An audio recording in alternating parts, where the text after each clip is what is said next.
छत्तीसगढ़ में नक्सली और पुलिस जवानों के बीच जंग लगभग निर्णायक मोड़ पर है। ऐसे में नक्सली बैकफुट पर आ गए हैं और फोर्स के डर से पूरी तरह से दहशत में आ गए हैं। इसी कड़ी में नक्सलियों के राष्ट्रीय प्रवक्ता के बाद अब माओवादी के उत्तर पश्चिम सब जोनल ब्यूरो और भारत की कम्युनिस्ट पार्टी प्रभारी ने एक पत्र जारी किया है, जिसमें शांति वार्ता से लेकर कई बातें शामिल हैं। तो आइए जानते हैं इस पत्र में शांति वार्ता को लेकर भारतीय कम्युनिस्ट पार्टी की तरफ से क्या कहा गया है। नमस्कार, मैं हूं आपके साथ रागनी वर्मन और आप देख रहे हैं सीजनल लाइव। अगर खबर पूरी चाहिए तो वीडियो को पूरा देखना होगा और ऐसी ही जानकारी पाने के लिए चैनल को सब्सक्राइब कर दीजिएगा। चलिए वीडियो की शुरुआत करते हैं। शासन प्रशासन के कड़े रुख को देखते हुए नक्सली अब लगातार शांति वार्ता के लिए फड़फड़ाने लगे हैं। हालात ये है कि नक्सली वार्ता का माहौल बनाने के लिए देश के बुद्धिजीवियों, मानवाधिकारी संगठनों, सामाजिक संगठन और कार्यकर्ताओं सहित जनपक्षधर पत्रकारों से अपील कर रहे हैं। उन्होंने सभी से शांति वार्ता के अनुकूल माहौल बनाकर उनकी मांगों के समर्थन में आगे आने की अपील की है। इसके तहत एक बार फिर नक्सलियों ने पत्र जारी किया है और पत्र के माध्यम से कहा है कि हम शांति वार्ता के लिए तैयार हैं। इसके लिए हमें अनुकूल माहौल चाहिए।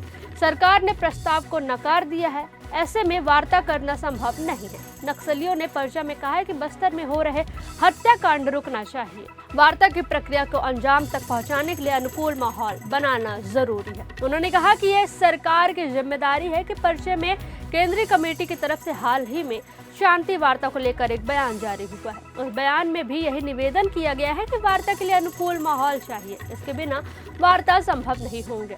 सरकार की आत्मसमर्पण नीति भी समस्या का पूरा परिष्कार के रूप में बताने का भी विरोध होना चाहिए। देश के सभी जनवादी प्रेमियों, कार्यकर्ताओं, जनपक्षधर पत्रकारों से अपील कर रहे हैं कि शांति वार्ता के लिए अनुकूल माहौल का निर्माण करने में हमारा समर्थन करें। उन्होंने सरकार और माओवादियों के बीच शांति वार्ता के लिए बनी समिति के साथियों से अपील की है, इस प्रक्रिया को आगे बढ़ाने के लिए पहल करें।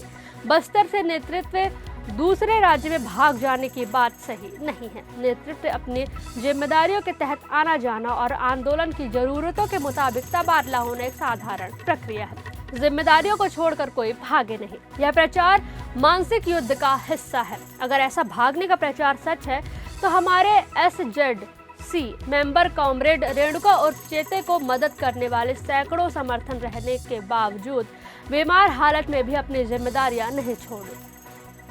अगर ऐसा भागने का प्रचार सच है तो हमारे SZC मेंबर कॉमरेड रेणुका उर्फ चेतू के मदद करने वाले सैकड़ों समर्थक रहने के बावजूद बीमार हालत में भी अपनी जिम्मेदारियां नहीं छोड़ी, जनता के लिए अपनी जान तक कुर्बान कर दी। ऐसे में इस पत्र का जवाब देते हुए बस्तर रेंज के IG P सुंदरराज ने कहा कि CPI माओवादी संगठन और माओवादी कैडर्स को हिंसा त्याग कर आत्मसमर्पण करना होगा। यही एकमात्र विकल्प है, नहीं तो माओवादी संगठनों को गंभीर परिणाम भुगतने होंगे।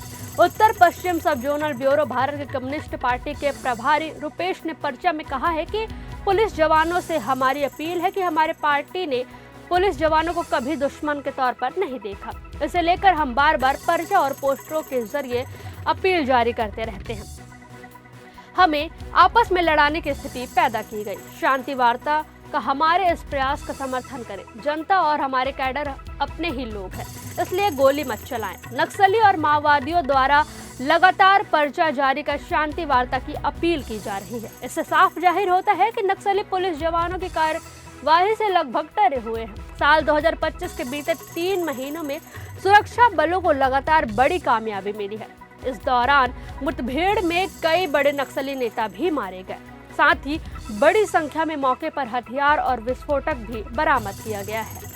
बता दें कि बीते कुछ महीनों में फोर्स ने नक्सलियों के छुपने के हर ठिकानों पर अपना कब्जा कर लिया है, जिसके कारण उन्हें छुपने की जगह नहीं मिल रही है। जिन क्षेत्रों को धुर नक्सली इलाका माना जाता था, फोर्स ने वहां से नक्सलियों को भगाने के लिए मजबूर कर दिया और वहां कब्जा कर अपना कैंप भी स्थापित कर दिया है। फोर्स की एंटी नक्सल अभियान के तहत आए दिन बड़ी संख्या में नक्सली मारे जा रहे हैं। वहीं मारे जाने के डर से ज्यादातर नक्सली, बता दें कि जब से एंटी नक्सल ऑपरेशन की शुरुआत हुई है तब से बड़ी संख्या में नक्सली सरेंडर कर रहे हैं। बीते 3 महीने में सैकड़ों नक्सलियों ने पुलिस अधिकारियों के पास जाकर आत्मसमर्पण किया है, जिनमें कई बड़े नक्सली नेता भी शामिल हैं। वहीं इन नक्सलियों को शासन प्रशासन ने जन कल्याणकारी योजनाओं का लाभ भी दिया है। वहीं सरकार की माने तो शासन द्वारा चलाई जा रही योजनाओं से खुश होकर भी नक्सली आत्मसमर्पण कर रहे हैं। एंटी नक्सल ऑपरेशन के तहत फोर्स को बड़ी कामयाबी मिलने का मुख्य कारण बड़े नक्सलियों के आत्मसमर्पण को माना जा रहा है। दरअसल नक्सलियों के सरेंडर करने के बाद ही फोर्स ने बड़े बड़े ऑपरेशन किए हैं, जिनमें उन्हें हर बार बड़ी सफलता हासिल हुई है। इस दौरान बड़ी संख्या में पुरुष और महिला नक्सली मारे गए, जिनमें नक्सलियों के कई बड़े नेता भी शामिल थे। जानकारों की माने तो बड़े नक्सलियों को जंगल में नक्सलियों के हर मूवमेंट की जानकारी होती है। वहीं इनके सरेंडर के बाद ही फोर्स को लगातार बड़ी सफलता मिलना इस बात की ओर इशारा करता है कि इनकी सूचना से ही बड़े बड़े ऑपरेशन सफल हुए हैं। बता दें कि बीते दिनों नक्सलियों के राष्ट्रीय प्रवक्ता ने भी एक पर्चा जारी किया था, जिसमें विश्व शांति वार्ता का उल्लेख किया गया था। साथ ही कुछ शर्तें भी लिखी गई थी। वहीं इसके जवाब में छत्तीसगढ़ के गृह मंत्री विजय शर्मा ने उनकी शर्तों को मानने से साफ इनकार कर दिया और नक्सलियों को हथियार छोड़ने, सरेंडर करने की सख्त हिदायत दी थी। इस दौरान विजय शर्मा ने कहा था कि हम शांति वार्ता के लिए तैयार हैं, लेकिन उनकी कोई शर्तें नहीं मानी जाएंगी। उन्होंने सभी नक्सलियों को हिंसा छोड़कर मुख्य धारा में लौटने की आखिरी चेतावनी दी थी। वहीं केंद्रीय गृह मंत्री अमित शाह भी लगातार बस्तर का दौरा कर रहे हैं और नक्सलियों से सरेंडर कर मुख्य धारा में लौटने की अपील कर रहे हैं। वहीं उन्होंने अपने बस्तर दौरे के दौरान कहा था कि नक्सलवाद की लड़ाई छत्तीसगढ़ में अंतिम पड़ाव पर है, इसलिए नक्सलियों को आत्मसमर्पण करके सरकार की महत्वपूर्ण योजनाओं का लाभ लेना चाहिए। इसी कड़ी में शाह ने मार्च 2026 तक देश भर में नक्सलवाद खत्म करने का दावा भी किया था।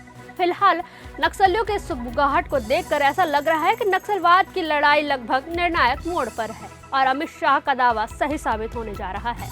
फोर्स के डर से छत्तीसगढ़ के नक्सली बैकफुट पर आ चुके हैं। वह शांति वार्ता के लिए बार बार सरकार से अपील कर रहे हैं, जिसके जवाब में सरकार ने नक्सलियों को सरेंडर करने की बात कही है। ऐसे में नक्सलियों का आखिरी दावपेच क्या होगा, यहाँ देखने वाली बात होगी। आपको नक्सलियों से जुड़ी ये खबर कैसी लगी, हमें कमेंट करके जरूर बताएं और वीडियो को लाइक, शेयर व चैनल को सब्सक्राइब करें, ताकि नक्सलवाद से जुड़ी तमाम जानकारी हम आपको जल्दी से जल्दी दे सकें।